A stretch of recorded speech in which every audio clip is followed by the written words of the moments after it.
AT&T, T-Mobile, and Verizon users hit by massive cellular outage in the U.S. New York Post story, a major cell phone outage affected users across the U.S. early Tuesday, including myself. My phone still doesn't work. I can't text. I can't call. I can't receive calls. I'm on SOS right now. I don't know if you are or not. I know all these guys, their phones are working. Mine's not. The only thing I can use is, Wi-Fi. And AT&T seem to have experienced the largest number of issues with nearly 32,000 reports at 4:30 in the morning, more than 800 service outages also at T-Mobile and Verizon. The problem extended from New York, Boston, and Atlanta on the East Coast to Houston, Dallas, LA, Seattle, San Francisco, and even Montreal to Canada. A spokesperson for Verizon, however, told the Post its network is operating as normal, and the issues seem to arise when customers try to call or text those using another telecommunication company. AT&T is literally one of the most expensive phone companies, and y'all have the audacity to have a service outage for hours with zero updates being given to your customer, one customer wrote on X. So your phones are working, right? My phone's working. Okay. Well, go ahead. Well, Rob, I just sent you the article. This is a shout out to Brandon for sending this from Zero Hedge. Cell service outages reported across U.S. The website Down Detector, you can pull that up right there, has detected a surge in outage reports from users of AT&T, Verizon, T-Mobile, Consumer Cellular, Boost Mobile, US Cellular, and Straight Talk. Outage reports at carriers began around 3:45 Eastern when Tom woke up and texted us at What's the difference 4 a.m. between what you're reading and what I just read? No, nothing. But basically, there's maps on here that show. Show the map. Exactly. Yeah. That's what I'm showing. Oh, are they major cities? Excuse me. Okay, so zoom in a little bit. All East Coast, got it. basically. So, by the way, if you're listening to this, who's affected by it? I'm curious. But, Rob, can you run a quick poll? Run a It quick looks poll. like Atlanta, North Carolina. Right in the middle. So, Tom, what are your thoughts on this here? Well, we had some phone calls we had to make with an ill relative across the U.S. And it was about 3:30. And then this was like a switch got flipped. All of a sudden, our phones go to SOS. Kim and I are trying to call. And so I immediately start going onto Twitter, and I'm seeing more cities than this. I'm seeing people saying, I'm in the city, I'm in the city, I'm in the city. And it seemed to be AT&T first. And this is just me doing research, Pat, on Twitter, watching the live tweets come in, people saying, well, I'm completely off the air. I'm in Greensboro. I'm completely up there. I'm in New York, New Jersey. It's and then somebody uses the word, my gosh, I think it's nationwide because we saw a Denver, Portland, Seattle, and we were looking at it. And so one of two things has happened here. We didn't lose internet because I was able to use Wi-Fi. Everybody across the USA was saying, hey, we got Wi-Fi. So guess what that means? That means the backbone Wi-Fi was still working and we didn't have power outage. So what is it? It's either control systems or cell tower software. So somewhere there was a failure or an attack. Oh, and weird. it was not related to a power outage. Nope. And it was not related to an internet, a backhaul outage, because internet will have outage too, like a backhaul. And the internet is actually used to connect cell towers sometimes, fiber optics from tower to tower. So the whole network works. So my take on this, it appeared to be nationwide, and it sure seems like it's like a control software or cell tower software because we had power and internet coast to coast. Well, Vinny, I'm sure you'll bring up the movie. Leave the World Behind by the Obamas. I'll let you do that. But here's a story that was actually a couple days ago that we didn't get to cover on Tuesday. But Christopher Wray, who is the head of the FBI, came out and basically warned us about a Chinese cyber attack. Thank you. So it's kind of like, all right, we just talked about what's going on in San Francisco right here. FBI director says China cyber attacks on U.S. infrastructure are now at what? Unprecedented scale. I'll just read it real quick. Stating efforts to covertly plant offensive malware inside U.S. critical infrastructure networks is now at a scale greater than we've ever seen before, with concerns over the Volt Typhoon hacking network poised for potential disruption. He goes on to say that inserting offensive weapons within our critical infrastructure is poised to attack whenever Beijing decides that the time is right. So the head of the FBI is warning us that China is trying to destroy us. Meanwhile, they can do whatever the hell they want to this country. They just let one of their own run the elections in freaking San Francisco. This is what my opinion is, that this is an EMP dry run. Okay, Tom, I've been saying this for a long time. I predict there's going to be an attack in the near future. By the way, you see where the majority of those outages are? Right where Texas is moving up into the middle of America, okay?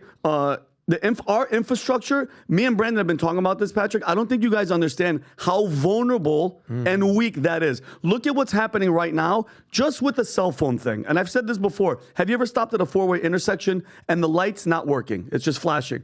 Chaos. It's chaos. People are out of their cars fighting. Could you doing this whole thing? Everybody come in. Could you imagine for one moment everything just shuts off? Okay, and I'm telling you, if the FBI, Christopher Wray is out there, Pat, going, oh, this is damn, then why the hell don't you go next door, talk to Mayorkas, that rat, and say you're letting them in, the border's wide open. So this is a BS. Hey, this is predictive programming, just like the Obamas did in the movie Leave the World Behind. They have to show you what they're going to do before they do. This was a test run, and you nailed it, Tom. This wasn't a Wi-Fi power outage. No, this was I guarantee you this is going to be an attack. We're going to find. That's why they're not saying anything. Hey, look, as a normal course of doing business, you do penetration tests. We did penetration tests on the Bamboo system that was at PHP. We want to make sure it's secure, that our agents' data is secure, and more importantly, the people that have insurance policies with tons of personal information is secure.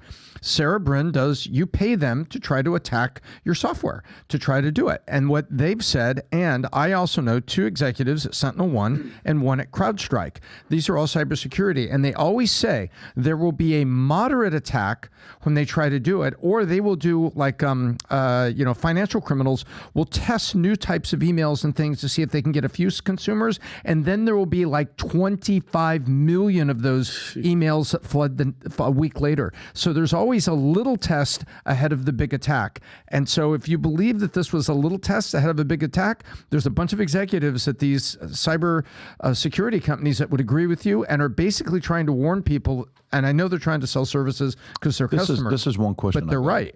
I got one question for you. Okay. So yesterday, I'm talking to Tiffany Justice about how AI could completely disrupt the educational system and how we can take 1 million kids out of school and have the NEA, the largest union in America, which is the Teachers Association, 3.2 million members, give or take, that have a chokehold on all our parents and kids. But AI is could disrupt the educational system, and we're working and having some interesting conversation afterwards. So what makes us think with advanced technology, cyber attack, AI, whatever may be, how many cell phones would need to be down on election day for me to impact the election? Love that. How many? I'm curious. Tom, one more time. How many cell phones would need to be down, or maybe even a certain area where internet's not working in certain zip codes?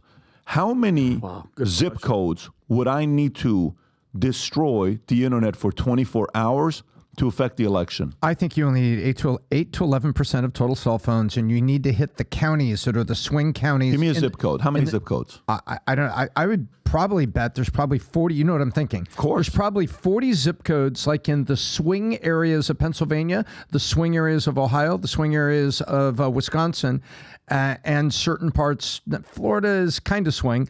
Certain parts of Florida, you probably have 40 zip codes where if you could impact those areas, you could prevent or influence the swing of those swing states. Do you think that? And there's the whole election. Do you think that technology today exists by professional hackers, countries, China, Russia, or even, some folks even internally here who are afraid of Trump taking over?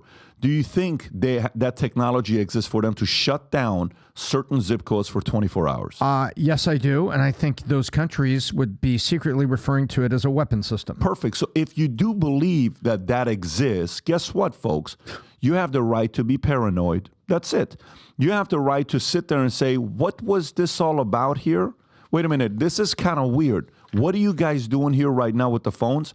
This was a weird thing that took place, and maybe they're getting you to get used to it because maybe whatever the first Tuesday of November is, who knows?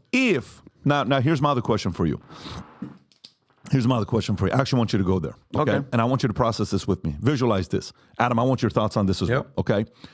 Say we go there. What does Tuesday fall on, Rob? What's the first Tuesday of November fall on? Say we go there, okay, and it's election day. We're doing a live podcast all day that day. We're going to be on from morning till 4 o'clock in the morning, just so you know. And we're going to sell tickets for that day. People are going to be at our place. What day does it fall on, Rob? November what? Tuesday, November 5th. Okay, Tuesday, November 5th it is. Okay. On that day, if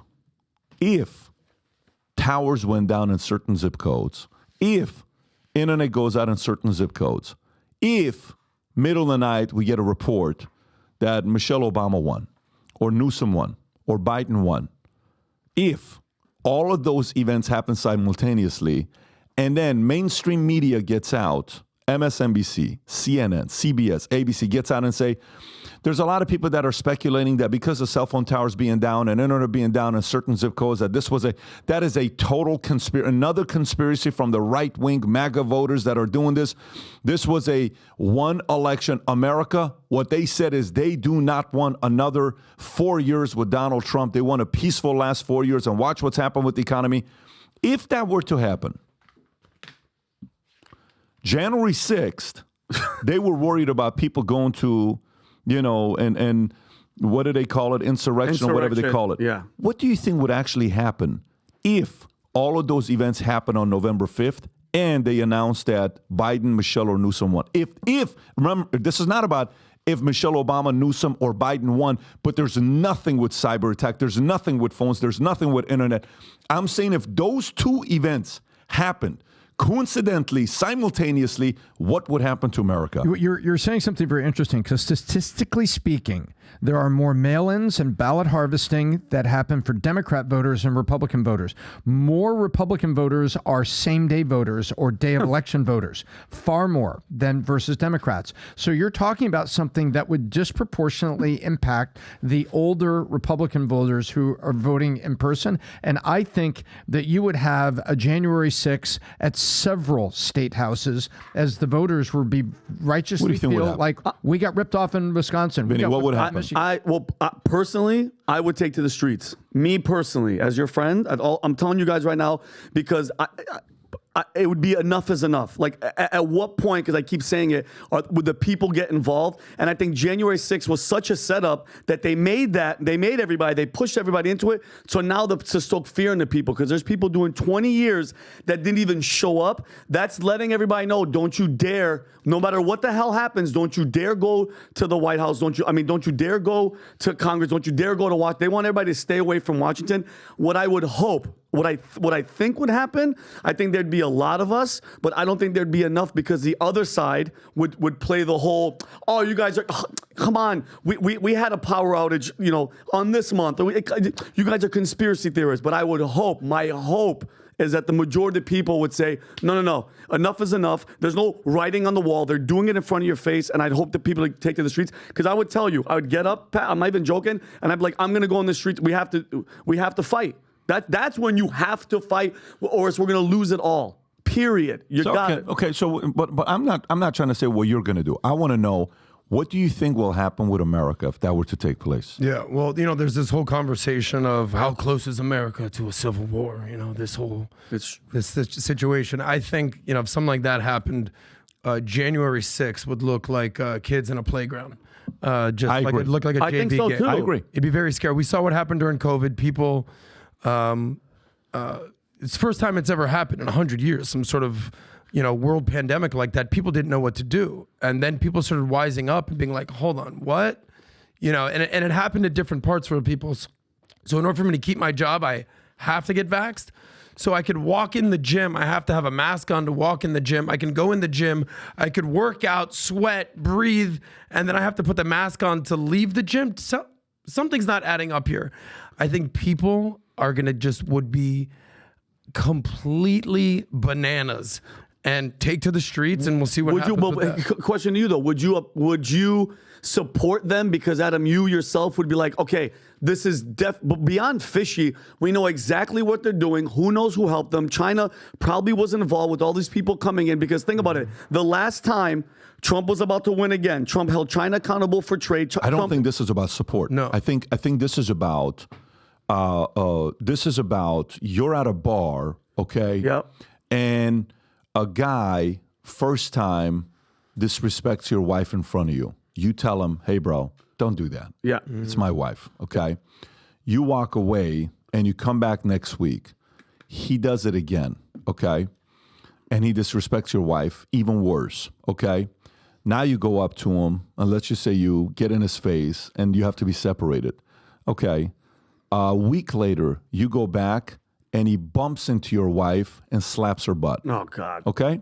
I know I'm giving you weird metaphor. No, it's all good. Guess what you're doing at this time? You drop him. You know what happened?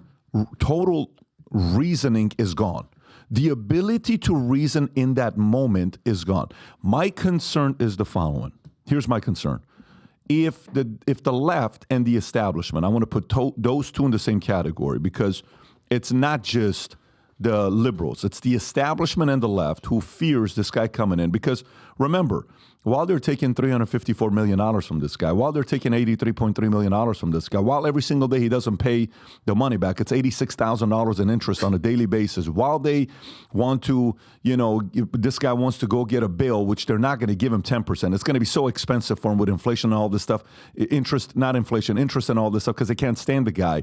While this is going on, the Epstein list has been very quiet, okay? There's a lot of other weird things that's going on that no one's talking about. The Biden brother comes out and says, I've never had any dealings with Hunter. We've had nothing. It's like, no, we have proof of it. Oh, I forgot. I never knew I made that phone call. No, you do. You're right here. We have it here. I totally forgot. Did I call him? I didn't know I called him. You did call him. While all of this stuff is going on, I think the people are, if they try to push it this much as a bully, if they try to go this far, I think they're going to cause something very nasty in America. And I think America will no longer be America. Overnight, it'll be an embarrassment to the world. Everybody will say, what the hell happened to that greatest country in the world, the American dream? Look at that. If they go there. Now, the question that you got to ask yourself is, are these guys capable and willing to be that greedy and use a tool or a mechanism like this to win? If your answer to that question will dictate whether that's possible or not. Yes. If you say yes, then guess what? Don't be surprised if November 5th of this year, something like that happens. If your answer to that question is, I don't think they're going to go that far, then don't worry about it. It's going to be a fair election. That's, you have to process this. Pat, just to echo what you're saying, there used to be a time in this country when someone would hear what you're saying, it'd be like, you're crazy. Yeah. They're never going to do that. What? At this point, people are living with such paranoia. They say only the paranoid survive. People are looking at each other being like, maybe that could happen. Maybe this is happening. I know that you're giving a hypothetical, but on the flip side, the reality is our enemies hate us. The people around the world. I'm just look at some of the highlights right here that was going on here. Especially the domestic ones. They want, but you could say the domestic ones. That's fine. But, one of the things we always talk about here is, and you've said this a million times, Pat, Trump is not the enemy. Sometimes it's going to take something disastrous from an outside force, from a foreign actor, from an enemy who will galvanize America and say, you know what? Maybe this frickin' guy, Trump, is not the bad guy. And maybe it works on the other side as well. Hey, maybe the nominee on the other side isn't as evil as I thought he was. I mean, if you're just looking at these, we're talking about the power outage, to go back to that. Some of the highlights. FBI Director Wray says China cyber attacks on U.S. infrastructure are now at unprecedented scale. Another story, Russia's nuclear space weapon, a risk for all. That's according to the German Space Command Force. You see stories like Sam Altman. A lot of this stuff could be done via AI. What's going on here? You see Sam Altman, who's worth billions of dollars, is a quote-unquote doomsday prepper with a stash of guns and gold. The guy leading the AI charge is a doomsday prepper. You see the story about Mark Zuckerberg. $150 million. Didn't he just buy $150 million compound? He knows. Where, in Hawaii? Underground bunker being built. When you see the millionaires and the billionaires, you see when they're turning into doomsday preppers, it's pretty scary. There you go. Inside Mark Zuckerberg's top secret Hawaii compound. It's scary out there, man. Last point. We had Peter Pry on the podcast 2 times in a month, I want to say. And then he died. I mean, he was the number one leading expert in weapons of mass destruction, WMP. He knew a lot about EMPs. Yes. Rest in peace. I'll say one thing. I've told this story before at a NALBA type Fonseca ALU event. Ted Koppel spoke, and this was at the height of the election, 2016. And being build a wall, don't build a wall. Should we build the wall? He goes, listen, This is the whole walk and chew gum, do both. He goes, yes, the wall is important for domestic, but don't lose sight of the foreign adversaries and taking down our power grids and whatever these EMPs may do. So a wall on the southern border, pretty important, I think we've realized at this point, but also not being immune and being prepared to cyber warfare, paramount. So if you like this clip and you want to watch another one, click right here. And if you want to watch the entire podcast, click right here.